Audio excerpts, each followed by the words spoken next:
Hello, this is Chad Middleton, your vocational expert. And once again, I am uh, broadcasting on YouTube channel to share with you how we help veterans uh, receive TDIU benefits. Usually, when a veteran is denied TDIU, it's because he doesn't have the material evidence needed to suggest that he is unable to find work. He or she is unable to obtain and maintain employment.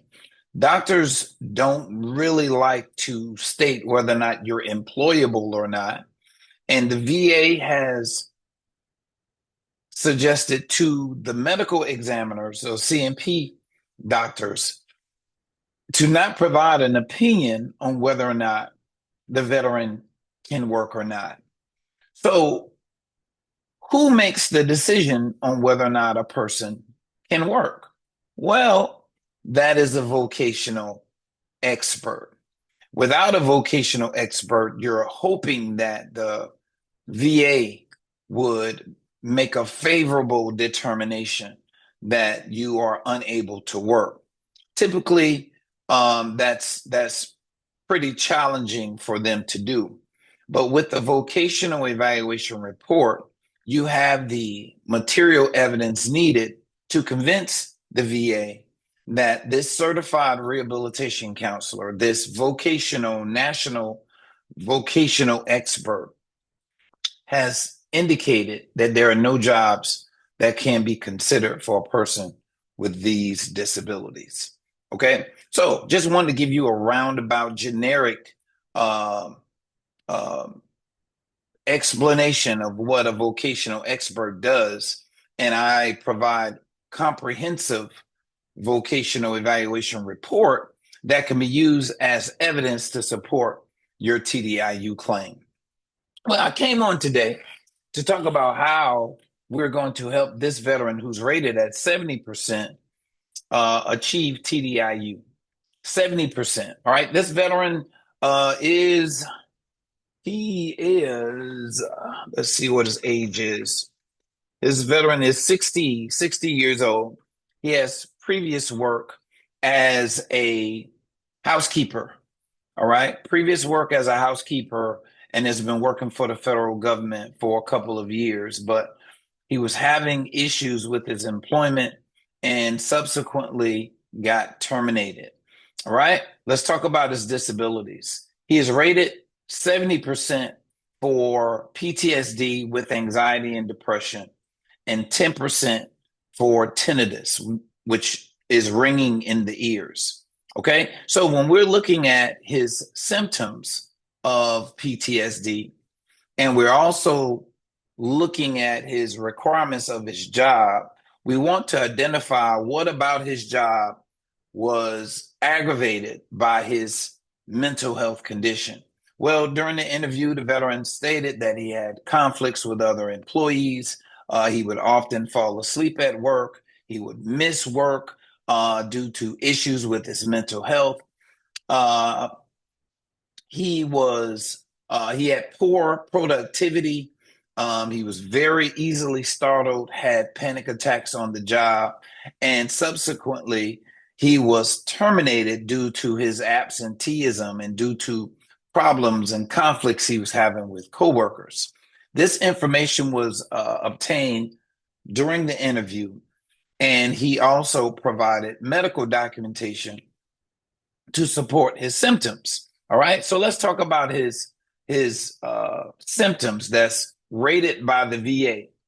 This veteran has anxiety, chronic sleep impairment, depressed mood, difficulty in adapting to a work-like setting, difficulty in adapting to stressful circumstances, difficulty in adapting to work, difficulty in establishing and maintaining effective work and social relationships, disturbances of motivation and mood, forgetting directions, forgetting names, forgetting recent events, forgetting to complete tasks, impairment of short and long term memory, inability to establish and maintain effective relationships, intermittent inability to perform maintenance of minimal personal hygiene, mild memory loss, I'm still going, near continuous depression affecting the ability to function independently, appropriately, and effectively,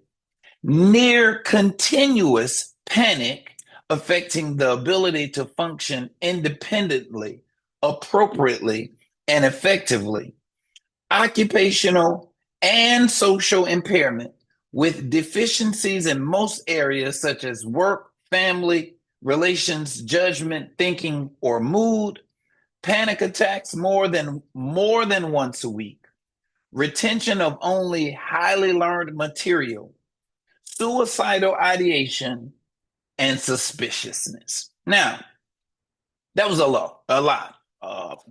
laundry list of mental health conditions that have been documented and identified by the VA.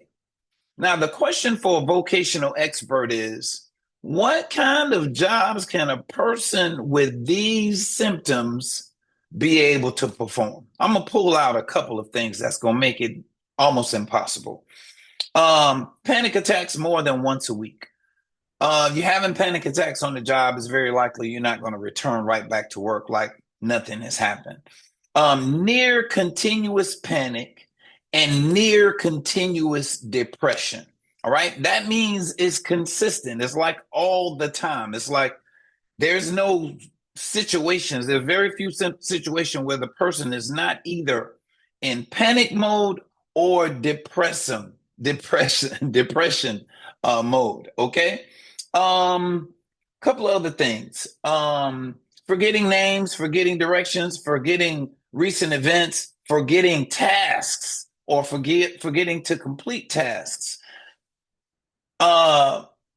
These symptoms makes it difficult for a person to even perform unskilled work, right? If you're working in an unskilled job, it's very difficult for a person with these mental health conditions. Now, what the VA may determine if this person doesn't have a vocational evaluation report is that this person should be able to do sedentary work. What does that mean? Sedentary work means that a job that's not physical, a job that's in an office, a job that is quiet, peaceful, and serene, and only working with your upper extremities while in the office setting. Well, this person doesn't have any physical limitations. So, barring any mental health conditions, this person can do sedentary, light, medium, heavy, or even very heavy work. All physical jobs are available for a person with these conditions, or a person with this condition. It's the mental health that affects his ability to return to work. This person can't even work an unskilled job, let alone a sedentary, unskilled job in an office setting.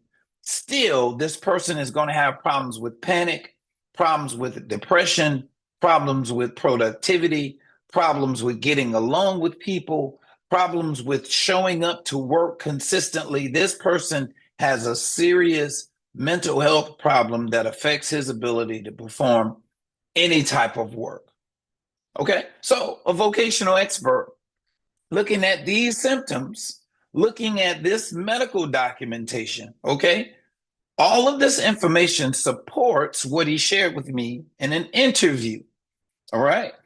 And based on this information and the comprehensive evaluation report that will be written for this veteran, he has evidence to support there are no jobs that he could perform with these conditions. Now, of course, if the veteran was to provide me more information or more current treatment that shows that he's better, I'm sure there are some jobs that may be considered. All right.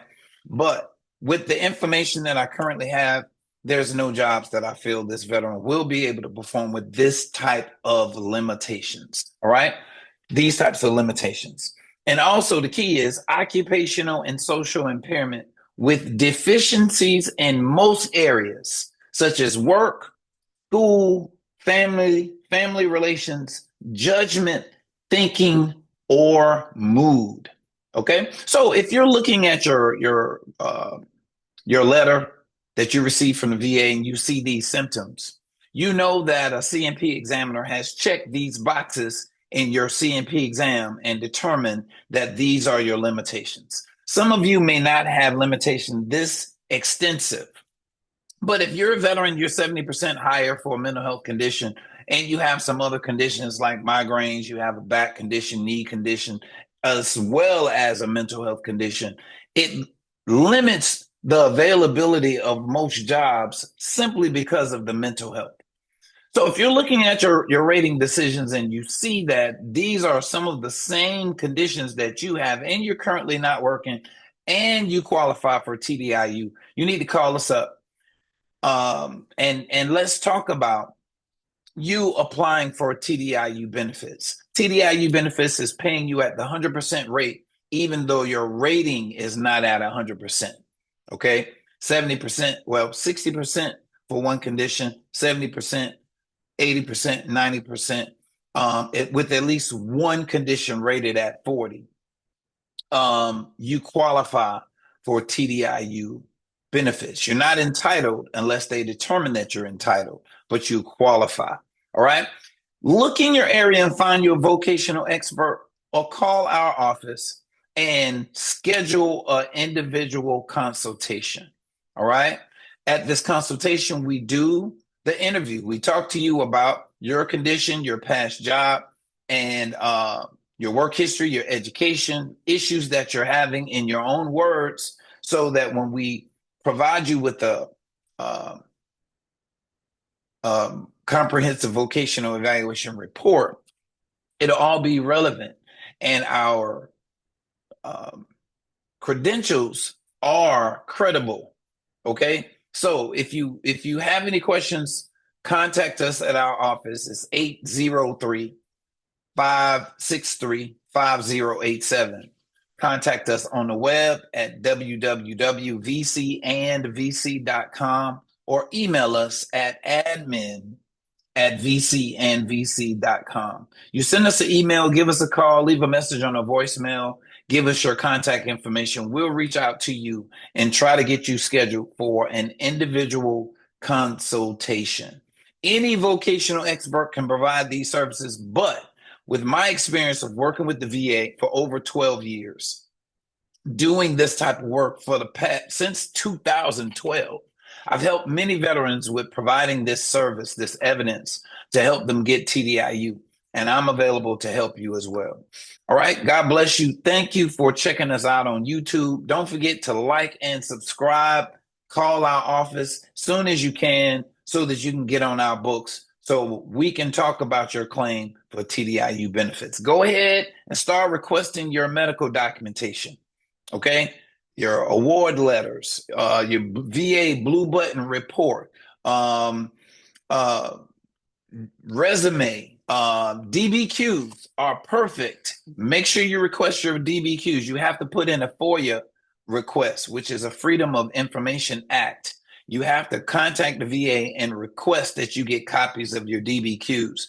They're going to tell you it's going to take about 6 months. Hopefully you'll get them before then. But that is good medical documentation, and you'll see exactly how the doctors rated you at your last CMP exam.